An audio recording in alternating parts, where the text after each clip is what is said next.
I am one that hopes Marvel Comics figures out what to do with the X-Men. To me, one of the most storied and celebrated comic book teams of all time. I think they need to have a better showing in the comic books. But if what we see in X-Men 97 and what's going on behind X-Men 97 as any indication, maybe things will turn around. We'll see. I'm not gonna hold my breath, but I like focusing on things that are good or that I think is good, and I think this is good. I started reading an article but didn't finish it anyway. Fan Expo Denver 2026. Larry Houston talks Marvel animation, including X-Men 97. If you love X-Men the animated series or X-Men 97, you have Larry Houston to thank. The prolific producer was a guest at Fan Expo Denver, where he spoke about his lengthy career. Kicking things off, Houston confirmed to a storm of cheers that X-Men 97 isn't just returning for a second season, but has also been renewed for a third season and potentially a fourth. He also said that season two's announcement was slightly delayed due to the release schedule of the Daredevil Born Again. So I think what Marvel is doing is they're kind of putting feelers out there. I think X-Men 97, I'm not saying X-Men 97, the first season, or what season would that have been as far as continuation of the 90s X-Men? I can't remember. Anyway, I think what they were doing with that, one, they wanted it to, do well. Obviously, I don't think they're going to release something and not want it to do well. But I think that was also a feeler. Like, they haven't been handling X-Men correctly. Now, granted, Marvel Disney just got control of X-Men when they bought Fox. So there's probably been a lot of things going on behind the scenes. And I would imagine they understood inherently once they bought Fox, okay, we have to restart the MCU and the X-Men have to be the linchpin. Like that whole X-Men, Fantastic Four, just all of these other heroes that we weren't focused on the last 20 years. We now have to put some focus on them and maybe reinvigorate what's going on. And I think X-Men 97 was one of those things they were using for that reinvigoration, in my humble opinion. That's just my thoughts. Houston then talked about the iconic theme from X-Men, the animated series, revealing that he only had a week to put it together.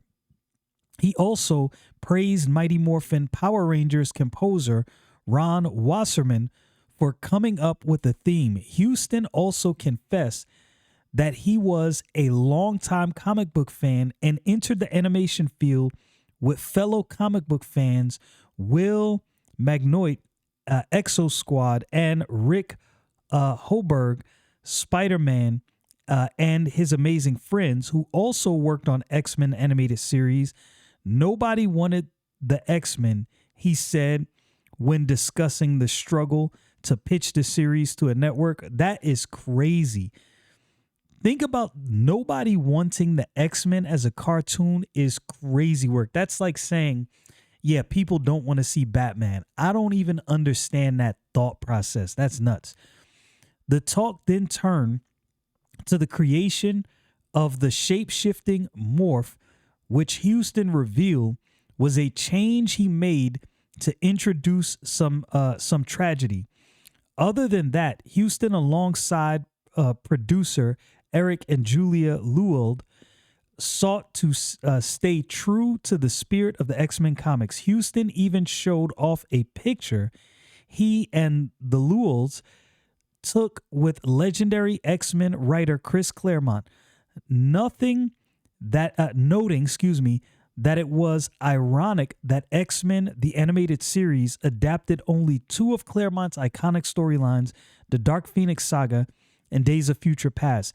And the Dark Phoenix Saga is something that I really hope is done well, either in cartoon format or movie format. But if done in movie format, it's something that has to be done over multiple movies. Like, that's not a story you're just going to rush into.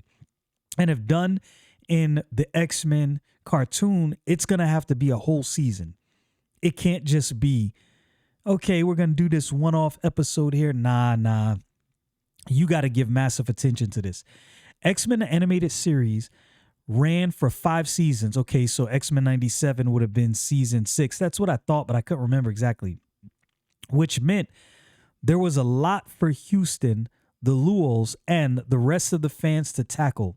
He did mention that one moment he wanted to bring from the comics was the original story from Giant X-Men #1, where the mighty mutants battle the living island Krakoa. He also mentioned that one of his favorite episodes was Beauty and the Beast, where the super smart beast fell in love with a blind girl. One tricky moment was that some mutants didn't have a backstory, meaning that the crew had to fly by the seat of their past on certain episodes, particularly the episode Rogue Tale, as Rogue didn't have a name in canon. There's a lot of things about X-Men that over the years, like things that I didn't even think about. If you go back and read some of the X-Men comic books, and I'm talking about going back 30, plus years, you'll find the way the X-Men comic book was handled. Obviously, it was different. It was a different time. But what you know and love of the X-Men, like the staple of the X-Men, you would be shocked to find out how differently some of the original comic books were. They were still good, just way different. Like Rogue not having a backstory in this is crazy. In Rogue's Tale. Anyway, that reading that just made me think of that. Anyway, Houston also admitted that he loved having a bigger budget on X-Men 97. Though he wished the episode counts were longer, another element Houston loves, the fact that X-Men 97 can actually show people dying or bleeding. We had to write around a lot of that, he said, citing Morth's death, ironically, when season 2 of X-Men animated series was greenlit. Houston was told to bring back Morth.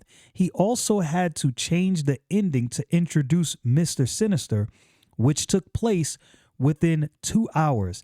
Despite the ups and downs, Houston had nothing but praise for former Fox executive producer Margaret Loesch, who pushed for X-Men the animated series to air.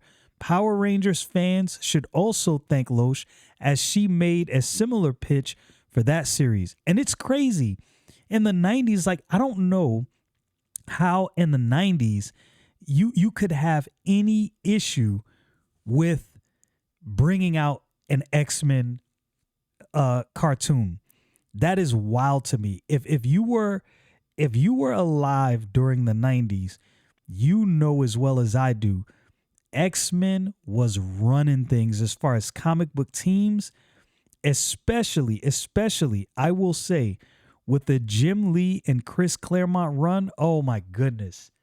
It was incredible just how what's the word I'm looking for? How impactful that run was.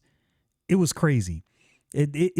When I walked into my local store, like I didn't start out buying comic books from a comic book store.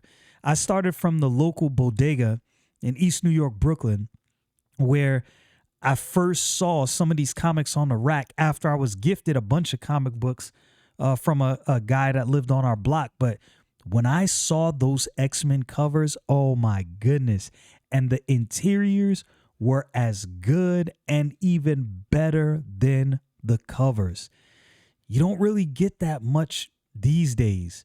With some comic books you do, but back then it was the norm, especially with X-Men. So I said all that to say, X-Men being forced to fight to be greenlit as a cartoon, I don't even understand that back then. I could understand that now, But back then, yo, that's crazy. I would have never known that. I never known that. Houston closed out the panel with a slideshow of the cast members of X-Men, the animated series X-Men 97. He paid special tribute to Norm Spencer and John Colicos, who voiced Cyclops and Apocalypse on the former show. Finally, a special preview of X-Men 97 Season 2, which originally previewed at Comic-Con Revolution, featured more of the X-Men's guests through time. Time might have passed, but Larry Houston remains a true force in superhero animation. Man, oh man. I'm going to tell you, I just today resubscribed to Disney Plus for the express reason, well, one, the Punisher little, I don't know what they call it, a mini movie or whatever they want to call it. I definitely have to see that. A lot of people have been talking about that. And X-Men 97. I wasn't really too hyped to watch Daredevil Born Again Season 2, although I want to see it because my suspicion is it is actually really good. People are probably a little, maybe a little taken aback from that Season 1 of Daredevil Born Again. But I'm going to check that out. Definitely, Lord willing, going to check out that Punisher. But X-Men 97 was the driving force. I am super psyched to see this.